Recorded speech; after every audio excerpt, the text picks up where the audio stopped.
And so project selection is very, very important, because if you pick the wrong thing, right, and you put all your time and effort into it, but that was never going to grow anyway, you might, or that thing was going to grow very, very slowly, and you're the king of the mice, right?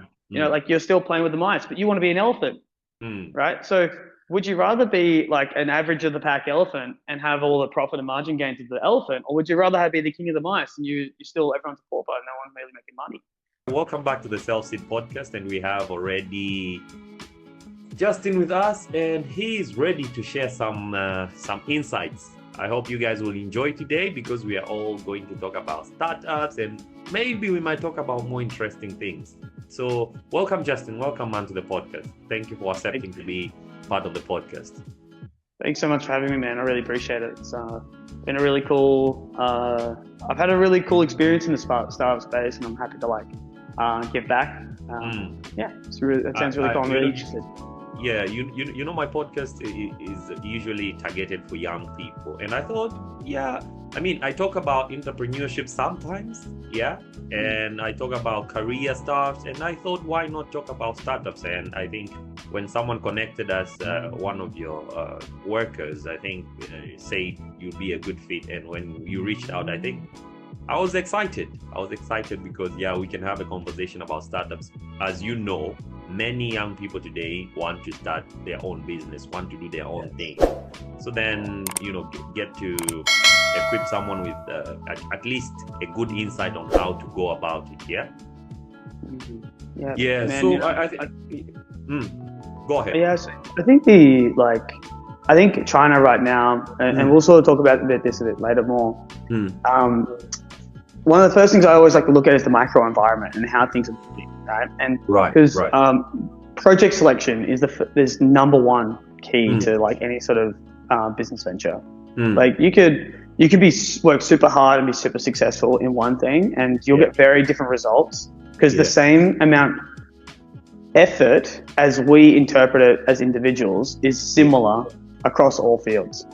We feel stress. Like if you think of an incredible entrepreneur, someone who's doing like incredibly big things and has lots of people work for them, they physically can only feel as much stress as you do. They can physically feel that much, right? Now, whether they have the skills to be able to cope with that and do all those other things, that's a different process. But like just physiologically speaking, the stress response is relatively similar, right?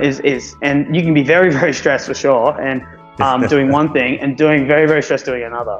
And so project selection is very, very important, because if you pick the wrong thing, right, and you put all your time and effort into it, but that was never going to grow anyway, you might, or that thing was going to grow very, very slowly, and you're the king of the mice, right? Like you're still playing with the mice, but you want to be an elephant, right? So would you rather be like an average of the pack elephant and have all the profit and margin gains of the elephant, or would you rather be the king of the mice and you still everyone's a pauper and no one's really making money? Right. So project selection is like the first one. And I always look at the macro first on that. And I think that China right now, in particular, with like how things are getting cheaper in terms of rental prices, how there's like a lot of really well-educated, smart young people who are, went to university abroad. They might be coming back now. They might have some funds lying around from either the bank of mum and dad, or like, some personal funds they figured out, or whatever it may be. There's a real big hotbed ready for young entrepreneurship in China. I think it's a really hotbed time, because if you can make something work when things are like quote unquote really down, right? When things are going up again, man, you're going to be killing it, right? You see what I'm saying? So if your business model really works and you've really got a good idea and it works during a quote unquote downtime, right? Well, mate, when you're on an up cycle, isn't that only going to add fuel to the fire, right? Now is your time to hit. It's not like when things are going good. That's psychologically like very difficult for people to understand. But now is the time to jump in, right? Because if you can make it happen, get your first few customers, and you get it on hard mode, right? When things go on easy mode, your business jumps quite a bit. So I totally agree with you. I think this is very much, there are lots of very smart young people ready to do some very cool stuff. Yeah, I mean, I have met a couple of young fellows, young friends and all that, colleagues, and they talk about great ideas and all that, and I just think I just thought to myself, I for once I have applied to many startup competitions, and I have I've loved it, the game of startups and doing just something that I like to the extent that I want it one day to become big and all that. But not all people have the privilege of, knowing where to start and how to differentiate when to pivot, when to change the strategy, when to change the focus, when to maybe when is the right time to scale, when is it the good time to bring in external investment and all that. And so today I just think we are going to touch on all those aspects. And to begin with, Justin is from REFUGE MMA. I hope I got that name right. Yeah, that's right. And maybe you can just share with us what is REFUGE MMA, and we can sure, start. Man. Man. So REFUGE is my childhood dream, was to own my own big martial arts school. When I was a little boy, I had a father and a grandfather who were both in karate, and then my grandfather on the side was a boxer. And due to some unforeseen circumstances, we had I had a bit of a tough childhood where I had to be put in government services, and was moved around quite a lot. And the one place that was very consistent for me was the dojo. It was the place where I could go and train martial arts. Yeah. And when I finally got to be with my mom again as a young boy, she put me in Taekwondo. She saw something that was really important for me, and I was I loved it, and it gave me positive male role models, which I really needed at the time. It gave me lots of strong, community that really was looking after me, and it was my life. I was obsessed with it. I didn't want to do anything else. I tried to be a chef when I was in school. I thought that would be cool too, but it really wasn't for me. I knew I was always going to be martial arts. And so, REFUGE MMA is now we serve over 400 families here in Gubei in Shanghai. Yeah. Gubei is Shanghai's oldest international district, has many families and from Korea, Japan. We have most of the major country consulates in the area. Yeah. And we serve mostly students who come from international schools and of the local area. This is very much the oldest international area of Shanghai. So you've got many of the very well-established international schools here. And our goal is to promote a family environment that I would have liked as a child as well, right? And something that people feel like they can trust their kids in, and that they can see their children cultivate what we call a hero's mindset, right? And the program for Jiu-Jitsu is called the Little Heroes Jiu-Jitsu program, because we're cultivating heroes of the future. That's the goal, right? And it's not about punches and kicks and throwing people around and doing all these flashy cool moves. It's about learning real self-defense and having some great fitness and fun, and making as much friends as you can, and building a real community that's safe and really designed to help you grow into the person you're meant to be, right? The person you could be. And that's sort of our goal always. That's our number one prerogative. On top of that, we also do yoga, Pilates, all sorts of fun things for parents. I'm actually currently in the yoga room right now. This is our setup in here. And we cater martial arts and fitness for the whole family. We'll do everything from strength and conditioning to mixed martial arts, to jiu-jitsu, to boxing, to you name it. We've done it. We've done hula dancing in here before. We've done it all. We're not really modality focused. We're family focused, customer focused first. And so we've been here for 6 years now, and took a little break over COVID. This shop here has been here for 2.5, 3 years now. And and things are going great. I'm loving it. I love this job. This will be my forever job. You'll see me here in 30 years doing the same thing. Awesome. And I'm imagining that the word refuge came from the essence of find a refuge, that you give kids. They find a refuge in your place and all that, a place they can call a second home, a community. And all that. 100%. A big part of what we do is think about not just it sounds too corporate when we say the user experience, right? It sounds really gross. I don't like that. I think about the family experience. I think okay, mom and dad just finished work, and they and maybe Ayi is bringing the kid over, or or grandma's bringing the kid over, or somebody's bringing the kid over, and how they're actually going to get here, and does it feel comfortable, and is it nice, and does it feel like, man, I don't want it to be a drag. I want to be a place I want to go and spend time in and I feel comfortable in. And that's a refuge away from home, right? and in this big city that is Shanghai, which is stressful and fast and intense, and it's something that's meant to be calm and relaxed, and like exactly as you said, a home away from home. Yeah, that's our number one goal. Awesome, man. You're doing a great job, and best wishes on the long journey ahead. As you say, you see yourself 30 years and so on. And may God be with you at the end. And the first, the quickest thing I thought is maybe you can help us define what's a startup, because many people want to start businesses and all that, but then how do we know a startup? How do we differentiate small businesses, startups? Is there like a fine line between these terms maybe, or aspects? Maybe we can start from there, Yeah, definitely. And it's a great question, right? Previously before this, in the Refuge martial arts of space, I was a consultant that would work with startups on their practices and how to actually get them to start and scale. And even now, I work as a consultant with many operators, usually in the health, fitness, and wellness space, to get them from A to B. And the number one thing that I say to, let's say like a PT coach trying to think about a gym, or like a person who's thinking about a startup, right, is are you changing a problem in the world? Are you bending the world to your will, right? Or are you servicing an idea and a want, right? And that's a huge difference in what you're trying to achieve. Bending the world to your will, right, and changing a big problem in the world is a startup, right? A small business is servicing a need of a particular area or group of people, right, and making a fat margin on it, right, so they can actually live off that. These are two different things, right? And you can have a small business that's continuous forever. I would say what we're doing as the current model of REFUGE MMA is a small business. You see how I've made a lifestyle for myself, which is like I come in and do martial arts every day, and I'm going to make a career out of that. And these people in this local area are like getting a lot of value from it. That's not necessarily a startup per se.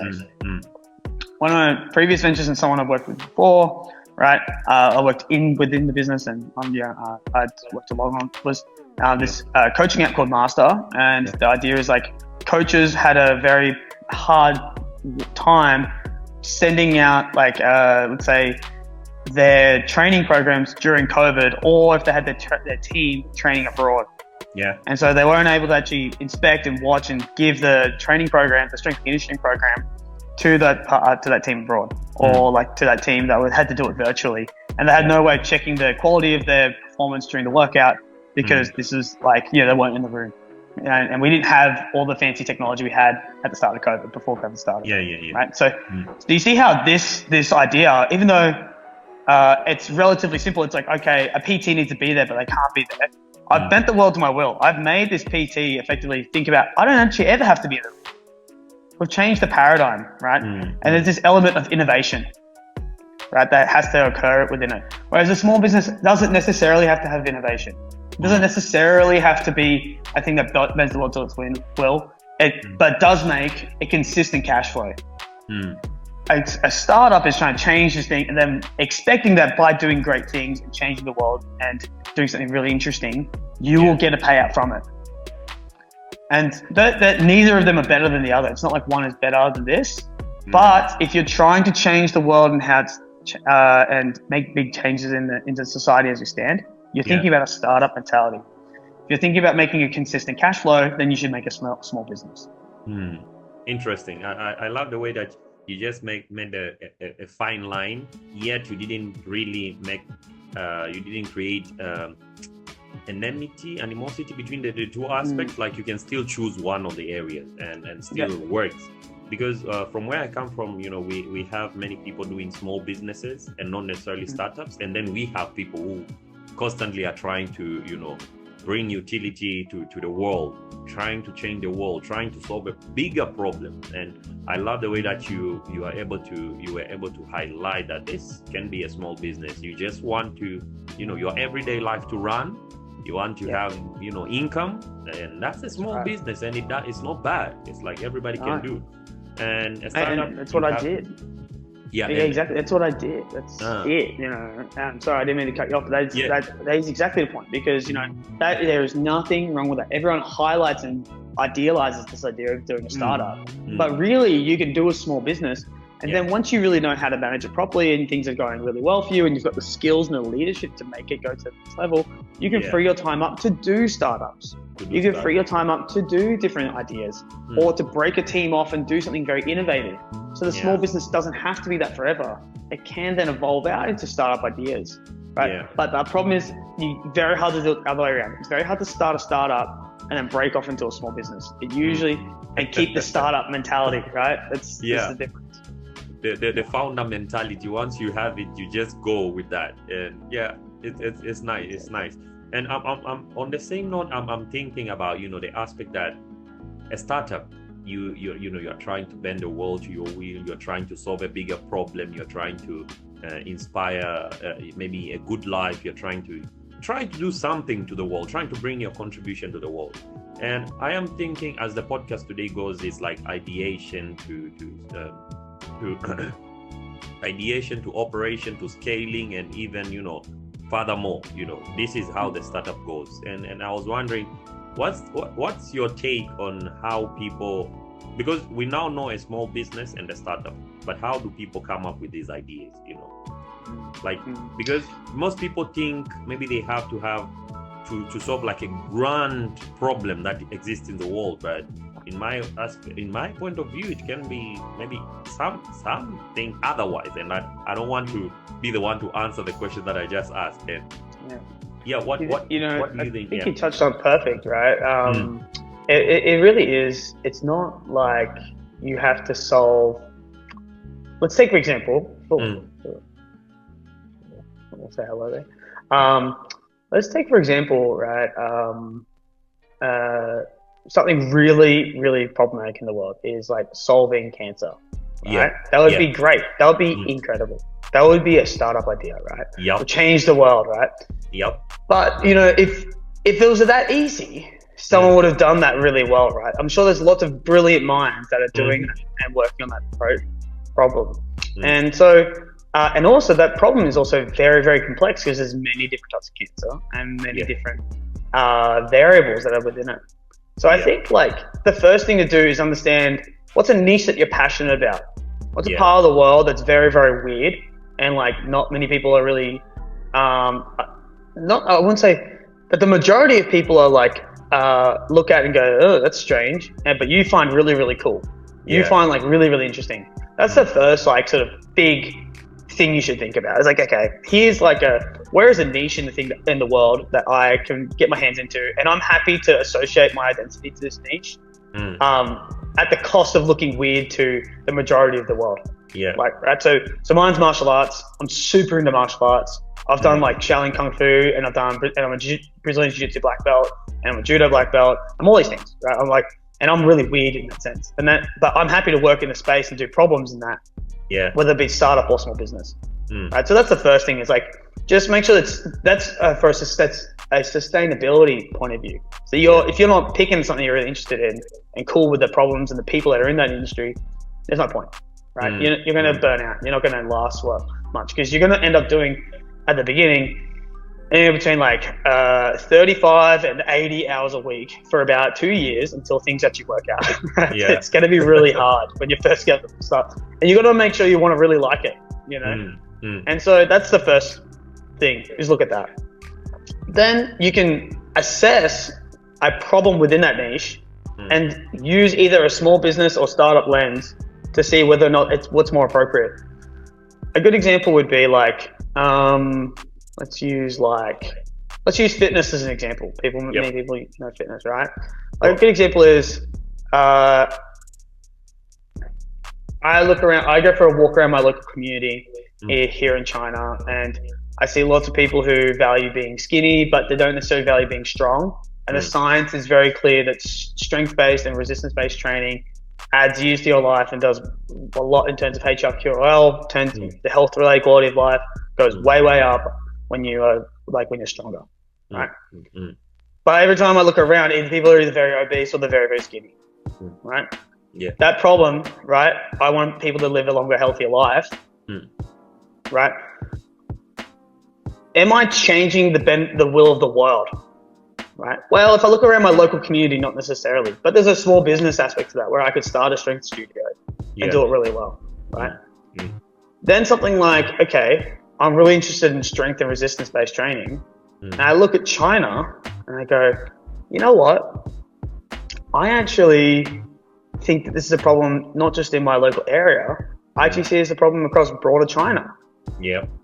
There are Olympic level weightlifters who are superstars, right? Yeah. And on every single Olympic cycle and on the TV all the time. Yeah. But then there are ordinary everyday people who are not getting that knowledge or ability or like, you know, ability to train or anything. They're not getting any access to that. And there's surely a healthy medium, and in that healthy medium is a healthy margin, right?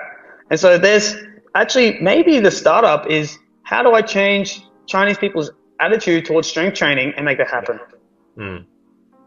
See how we've bent the will of the Chinese people into thinking strength is a good idea. Yeah. Right? Yep. Even though it's the same niche, I looked at the different lenses, right? Okay, I need, what's like changing a societal thing or changing a community, like a broader macro trend, or what's like changing like a slightly more targeted and focused group. Yep. Then you go, okay, well, strength is important.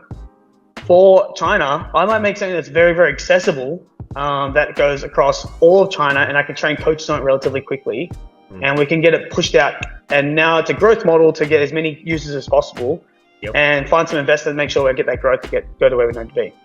A good example is Les Mills, right? Les Mills is a great strength program and fitness program. It's all over China right now. They're killing it. They've got body pump, they've got body combat, and now they're releasing a strength program where they actually put a little barbell down. It's pretty light. It's only like maybe somewhere between, I think it goes down between 4 and 12 kilograms. But a barbell with 12 kilograms is a hardcore workout if you have to do 100 deadlifts. Right? If that is a intense strength program, and you're really going to be a lot stronger doing that once or twice a week for 6 months than sitting at the couch or, going to business dinners and drinking baijiu, right? You're going to be doing a lot better doing that than the other way around. And so that's a startup idea. The small business idea might be, actually, I think that this is better for me to really focus on this local community and it's like serve that customer and figure out that customer really, really well, make a fat margin on it and make sure I can live a sustainable life from it. And then later when you think, okay, this is actually a bigger problem, right? Then you can try and scale it up.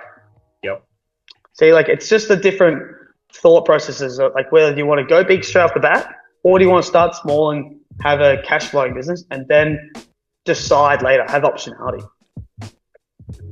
Awesome. It's nice how you have explained it and the aspect of how someone can really and easily come up with their startup ideas. It's all about looking at, everybody overlooks things. There are things that people in our day-to-day lives we just overlook, but they are an issue that if you look at them from another perspective, they could, bring you income. You could be solving a problem. You could help lives and all that. And then being able now to go into detail in that niche, being able now to really, really know, okay, the scaling, how am I solving just for a little community, or I want it to be a worldwide thing.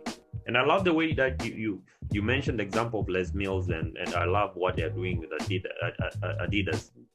Those, it's just, it's like the everyday thing, but let's just put some fun to it. Let's make people find fitness as a fun activity. Exactly. People might think like you're not doing anything, but on the long run, there's something beneficial coming towards you, to your health and all that. I love that. And I'm curious, Justin, what do you think is the right time to launch? Because then we already know this idea and we are telling people that they should then research about it and all that. But then when is the right time, like to say, okay, now you know what? Now is the time to launch and all that. I read one book called Lean Startups, and the aspect was just like the Nike slogan, just do it. Just launch. Like it doesn't have to be perfect, but I need to hear your take. What's the right time to launch? Because now we are moving from a stage ideation to now this point where we want to check it out. I think I work with lots of coaches, and I work with a lot of like athletes who are trying to get into business, and like and how we it's individual. It's a big individual thing. Yeah. I find generally speaking, that lean startup is very much right. Like people lack they have like inaction built into them, baked into the pie, right? People lack the ability to pull the trigger. Yeah. Right. Yeah. And that's actually like what he's trying to say there is that like, okay, as a general rule, you need to pull the trigger as opposed and get stuff done as opposed to necessarily like just wait for the perfect time, you know, and that's running in. Exactly. Right. That's the real issue is that you didn't pull the trigger. If you're a person who can pull the trigger and get stuff done, then there is a timing aspect to it, right? Because if you are that person and you're too excited, you will pick an incorrect time to go, right?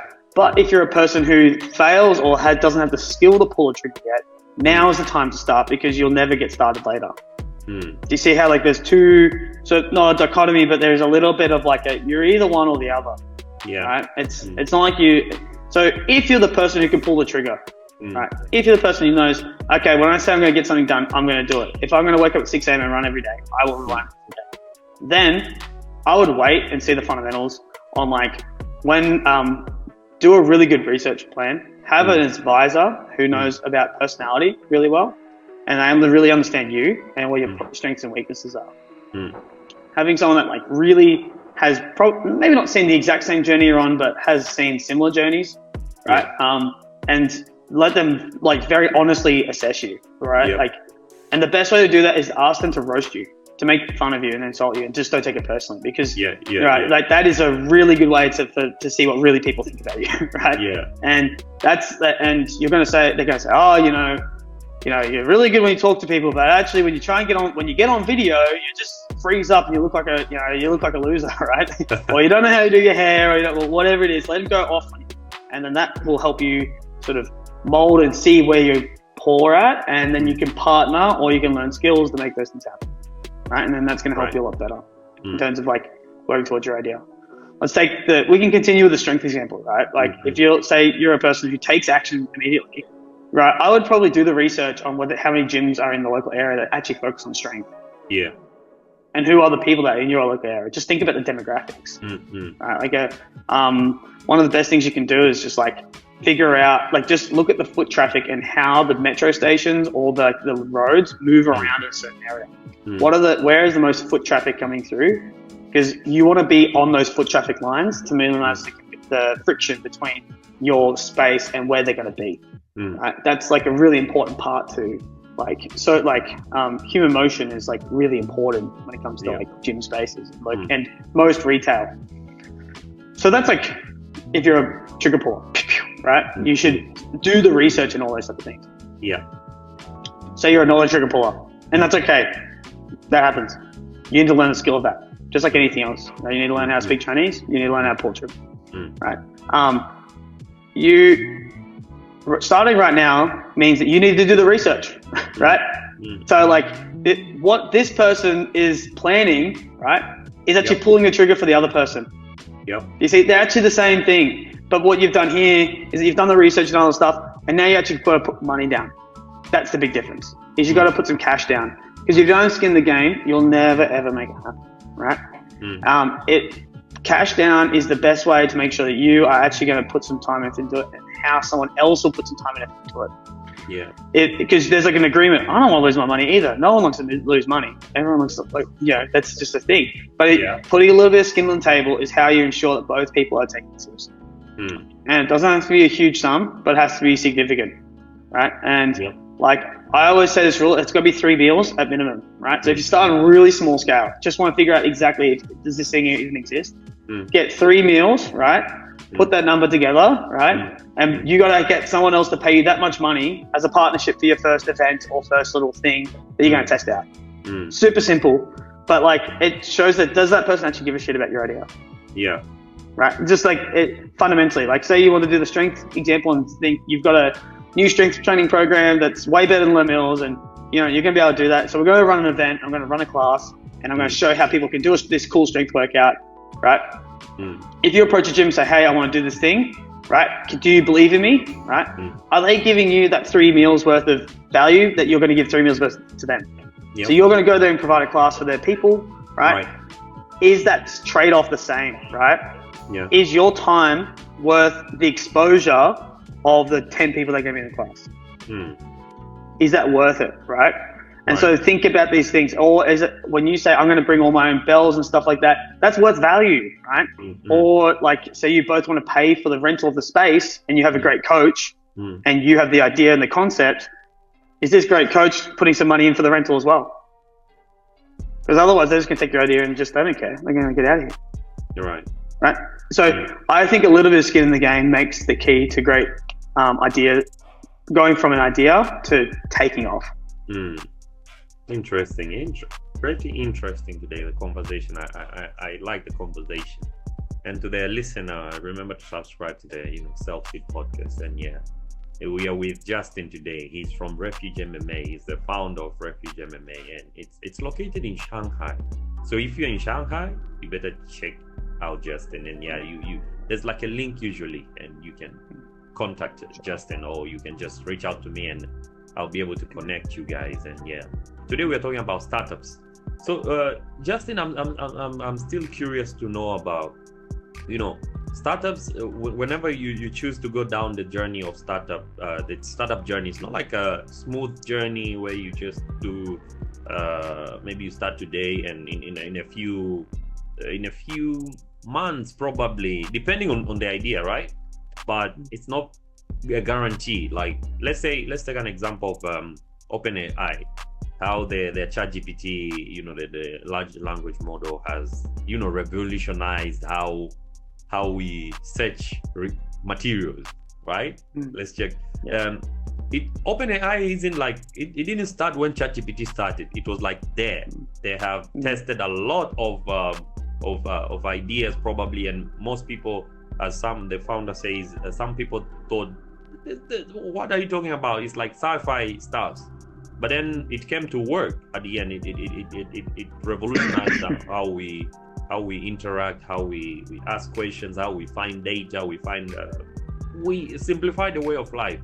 So I'm wondering the same when someone is too motivated to now go down in a journey of startups. What do you think are the key things that they should be aware of? It's like you're warning a kid about your kid is about to go to university, or when our parents are letting us go out of home and they're like, so you're going to meet this. And so what are your takes? What's your cool. There's a bunch here. I'll try and list them off, and then I'll go off on each, and then try and bring me back to like remember the originals, right? So first one is a really good solid understanding of what leverage means. Right? What does leverage mean, and how does that work? Do the really boring things. Learn how accounting works. Learn how financial statements operate. Learn how business registrations, tax codes, all that really boring stuff. Learn that really, really well. Right? Because you don't want to be caught with your pants down doing something silly when you didn't even realize it wasn't happening. Right? You didn't even realize you're breaking the law. Right? Culture really matters. Like culture's like a really big deal, and like getting people on your team is really, really hard, and then maintaining that is actually much, much harder. And then I would probably say the last one. Let's stick to 3 because I won't make it 4. 4 make it unlucky. So I'll do so leverage, right? Is this? Think about leverage as when we trade an hourly rate, an hour of our effort, right? That's a 1-to-1 leverage. I do something for an hour. It's only me. I can only do 2. So the next level that's layer 1 leverage, 1-to-1. Then there's what we call layer 2 leverage. Layer 2 leverage is things that happen when I hire people. When I employ, when I hire 3 people, they can do 3 times that work plus me, whatever I get to do plus management, right? Then we can have things like a level 3 leverage. This is what we'll call like financial leverage. This could be something like where I take a loan out for some money, and then like I employ that to go invest in something. It gives me a return on that, and take the interest away from that. That's a leverage effect, right? Where like I've used it, instead of having $1-to-1 dollars, I've bet on myself to multiply that over X amount of times, right? Right. Then there's like a level 4 leverage, which is like Do you see how as we've gone up, the 1 to X number has like dramatically increased, right? The next one is like, okay, is level 4, and it's like there are 2 in this category. There's leverage of technology, because for every extra thing you want to add, it has very low or zero cost. Yep. Right. So whereas like when we had 1-to-1, I had just my time and my hourly rate.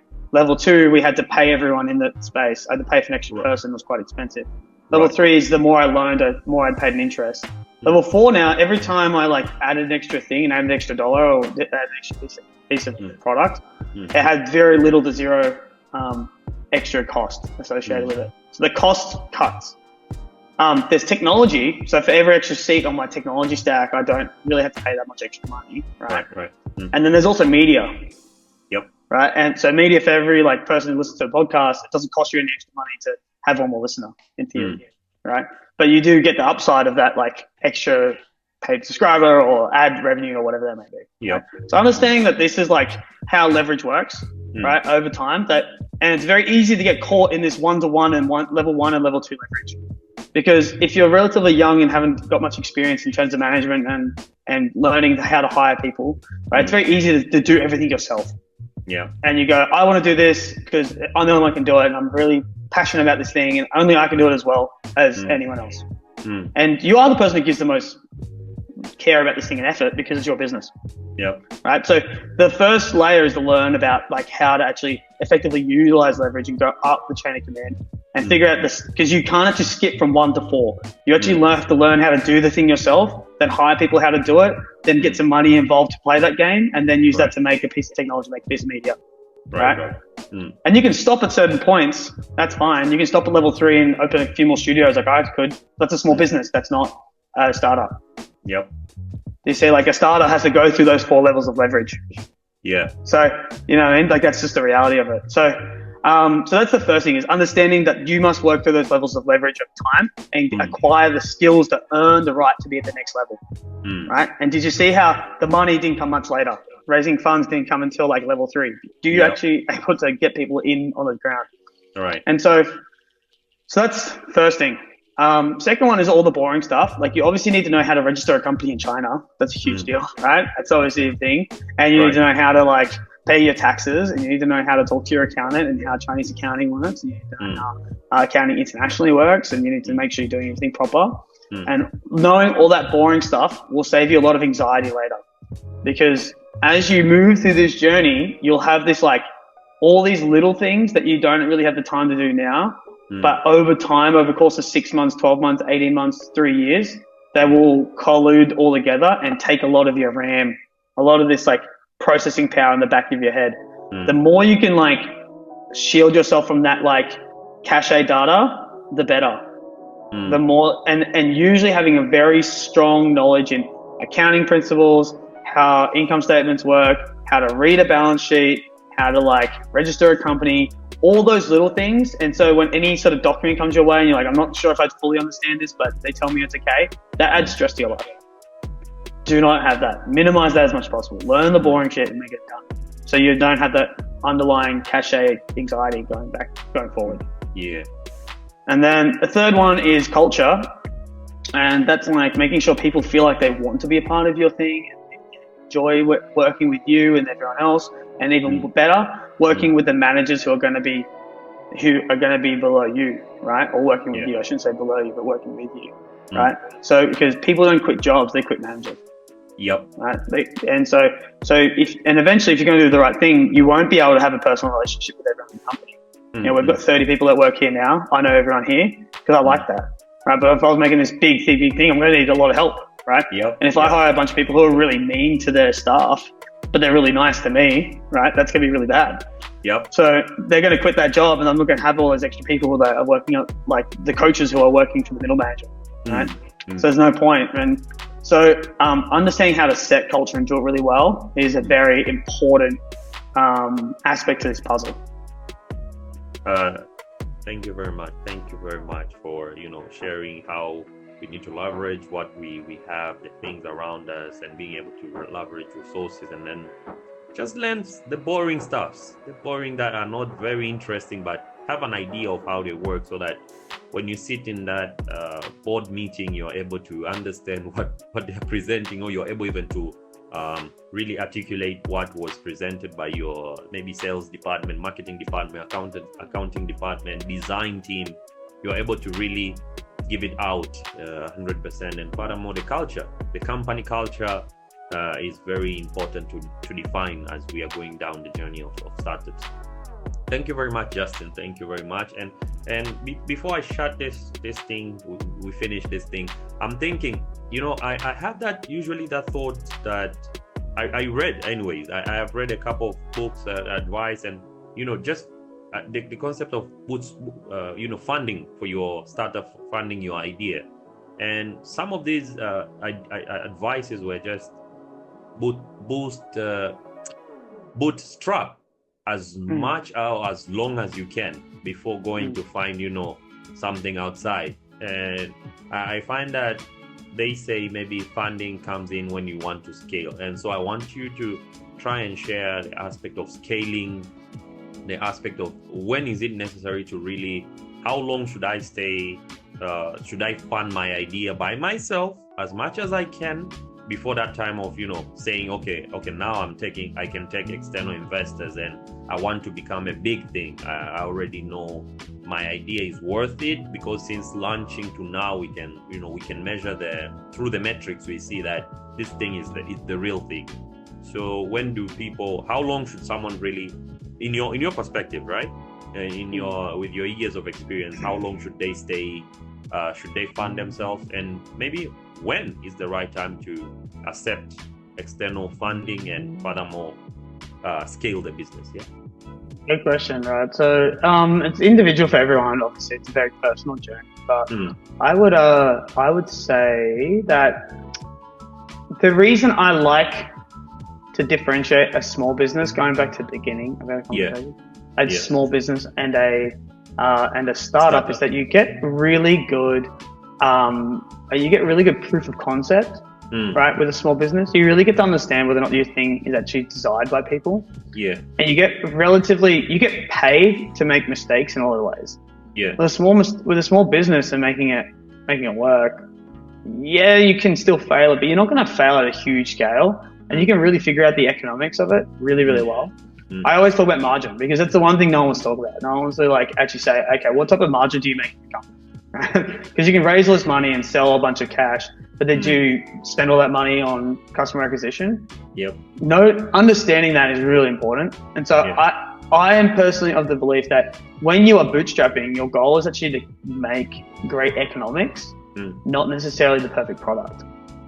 So you need a product that people use and make it really work really well. And you need to make the economics work really well. The key is to make the economics work. Right. Not necessarily make the most amazing perfect product, because at a small scale, when you're bootstrapping, you're only getting a sample size of what the entire market's truly going to want. Yeah. So you making a perfect thing for an entire market, right, is just not true.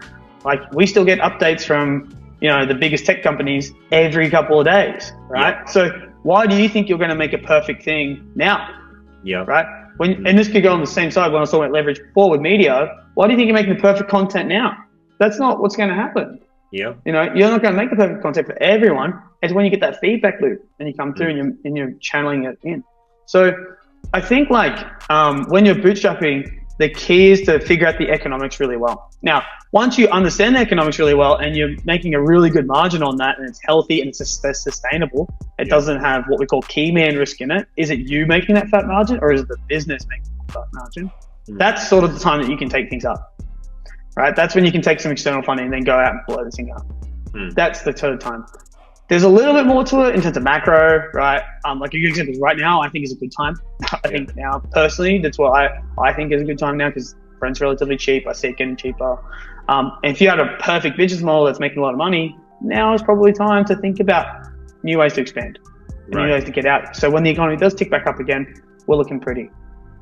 So this is sort of my point of view, is that I don't deny I think the key is economics.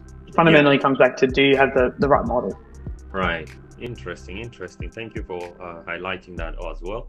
It all comes down to, the economics, like the right model. Does it have a future? I mean, does it have a future? Does it have a future without you? Without you, because like it's really easy to make it about you, and and I do the same thing here. Like I'm Coach Justin to all these kids. Xiaohongshu, by the way, Coach Justin. That is like that's my thing. Every kid here knows me as Coach Justin. I go to all these international schools. I hear Coach Justin yelled out to me all the time. Yeah. Right. Yeah. The key to that is now, like, how do I make it so all my other staff are Coach Eric, Coach Emmanuel, Coach whoever, right? That's the key now, right? Because if I leave right now, no more Coach Justin, what happened to Coach Justin? It's a big deal, right? You left with the business. Exactly, that's right. And so now it's like, so the key to these things, and it takes time. It's not like you do it like that. You need to make a process and make a system and work towards a goal. Slowly. So it's a gradual process. I love, when you said about the aspect of, being able to, the business to survive without you reminded me of the company culture. The way that you nurture a culture that people are able, even people that work under you or work with you, are able to continuously uphold the culture, and it transcends beyond you. It should go beyond you. Like, everybody should get the vision, are able to live according to the vision, they're able to promote the vision. And I love that. Thank you, Justin, for sharing these awesome insights. Guys, Justin is once again from REFUGE MMA. So Justin, maybe again, this is that part where I like to tell people it's a good marketing opportunity for yourself again to, promote what you do at REFUGE MMA, maybe your products. How can people contact you, maybe with the company or yourself? And you're welcome to do that. Yeah, thank you so much for the platform. It's yours, yeah. Thanks, man. I appreciate the platform. So my name's Justin. I'm the head coach of REFUGE MMA here in Shanghai.